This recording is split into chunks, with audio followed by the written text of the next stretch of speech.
Hi everyone, this is from Sabi IS academy. இப்போ நம்ம 17ஆம் தேதி தினமணி நியூஸ் பேப்பரில் இருக்கக்கூடிய கரண்ட் அஃபேர்ஸ் பார்க்கலாம். ஸோ ஃபஸ்ட்டு பார்த்தீங்க அப்படின்னா, விபி ராம்ஜி திட்டத்தின் கீழ் நீர்நிலைகள் தூர்வாரும் பணி இன்று தொடக்கம். ஸோ இந்த topic group 1 main syllabus paper 4 எக்கனாமிக்ஸில் நமக்கு Mahatma Gandhi national rural employment guarantee ஆக்டில் வந்து கவர் ஆகும். ஸோ 2005ஆம் ஆண்டு நேஷ்னல் ரூரல் எம்ப்ளாய்மெண்ட் குவாரண்டி ஸ்கீமை வந்து கொண்டு வந்திருப்பாங்க. அதுக்கப்புறமா பார்த்தீங்கன்னா 2009ஆம் ஆண்டு தான்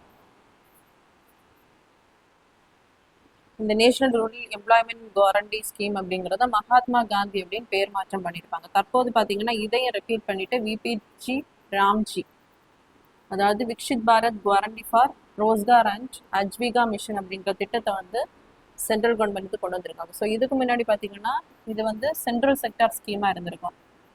ஃபண்டிங் ஃபுல்லாகவே சென்ட்ரல் கவர்மெண்ட் தான் ப்ரொவைட் பண்ணியிருப்பாங்க. தற்போது இந்த திட்டத்தின்படி பார்த்தீங்க அப்படின்னா 60:40 என்ன பண்ணியிருக்காங்க அப்படின்னா சேஞ்ச் பண்ணியிருக்காங்க. அதுவும் தமிழ்நாடு பார்த்தீங்கன்னா இது வந்து முன்னாடி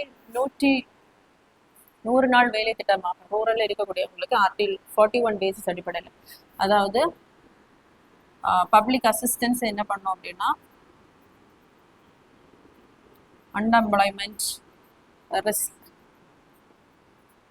சிக், டிசபிலிட்டியாக இருக்கும்போது கவர்மெண்ட் அவங்களுக்கான பப்ளிக் அசிஸ்டன்ஸை என்ன பண்ணணும்னா ப்ரொவைட் பண்ணணும் அப்படின்னு சொல்லக்கூடியது நம்ம டிபிஎஸ்பியில் ஆர்டிகல் 41. ஸோ அதன் அடிப்படையில் தான் ரூரலில் இருக்கக்கூடிய அந்த மக்களுக்கு பார்த்தீங்கன்னா வாழ்வாதாரத்தை கொடுப்பதற்காக இந்த திட்டமானது கொண்டு வரப்பட்டிருக்கும். தற்போது என்னுடைய ஃபண்டு ஷேரிங் 60:40. ஸோ முன்னாடி 104 வேலை நாட்களாக இருந்திருக்கும். தற்போது இதை பார்த்தீங்க அப்படின்னா 125 நாளாக இன்க்ரீஸ் பண்ணியிருக்காங்க. அதாவது அந்த அக்ரிகல்ச்சர் ஹார்வெஸ்டிங் சோயிங் பண்ணும்போது என்ன செய்யக்கூடாது, இந்த வேலைகள் வந்து நடைமுறைப்படுத்தக்கூடாது.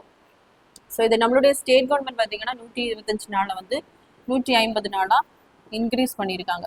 ஸோ தற்போது நமக்கு இனி பார்த்தீங்க அப்படின்னா நார்த் ஈஸ்ட் மன்சூன் வந்து அக்டோபரில் ஸ்டார்ட் ஆகும். ஸோ இந்த டைமில் அந்த மழையால் கிடைக்கக்கூடிய அந்த நீரை என்ன பண்ணணும்னு நம்ம சேமிக்க வேண்டும். அதற்காக பார்த்தீங்கன்னா தமிழ்நாடு கவர்மெண்ட் நீர்நிலைகள் தூர்வாரும் பணியை பார்த்தீங்கன்னா இன்று தொடக்கம் பண்ணியிருக்காங்க.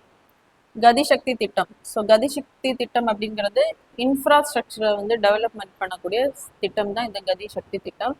ஸோ இது வந்து அக்டோபர் 13, 2021ஆம் ஆண்டு வந்து இந்த திட்டமானது சென்ட்ரல் கவர்மெண்டால கொண்டு வரப்பட்டிருக்கும். அதாவது ரயில்வேஸு, ரோடு,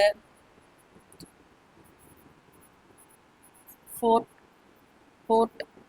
ஸோ கனெக்டிவிட்டிக்காக, அதாவது எக்கனாமிக் டெவலப்மெண்ட்டுக்காக அந்த சப்ளை செயினை வந்து மெயின்டைன் பண்ணுவதற்காக, அதை இன்ஃப்ராஸ்ட்ரக்சர் வந்து டெவலப்மெண்ட் பண்ணுவதற்காக தான் இந்த திட்டம் வந்து கொண்டு வரப்பட்டிருக்கும். ஸோ இதுக்காக பார்த்தீங்க அப்படின்னா 396 உள்கட்டமைப்பு திட்டங்களுக்கு பார்த்தீங்கன்னா நிதி வந்து சென்ட்ரல் கவர்மெண்ட் வந்து ஒதுக்கீடு பண்ணியிருக்காங்க. மத்திய அறிவியல் விருது பள்ளி மாணவர்களுக்கு அழைப்பு. ஸோ இந்த டாபிக் நமக்கு எஜுகேஷனல் ஸ்கீம்ஸில் வந்து சென்ட்ரல் கவர்மெண்ட் எஜுகேஷனல் ஸ்கீம்ஸில் வந்து கவர் ஆகும். ஸோ இன்ஸ்பயர் ஸ்கீமை வந்து செயல்படுத்தக்கூடியவங்க மினிஸ்ட்ரி ஆஃப் சயின்ஸ் அண்ட் டெக்னாலஜியில் இருக்கக்கூடிய department of science and technology. So இது பார்த்தீங்கன்னா இன்ஸ்பயர் விருது அப்படின்னு சொல்லக்கூடியது இனோவேஷன்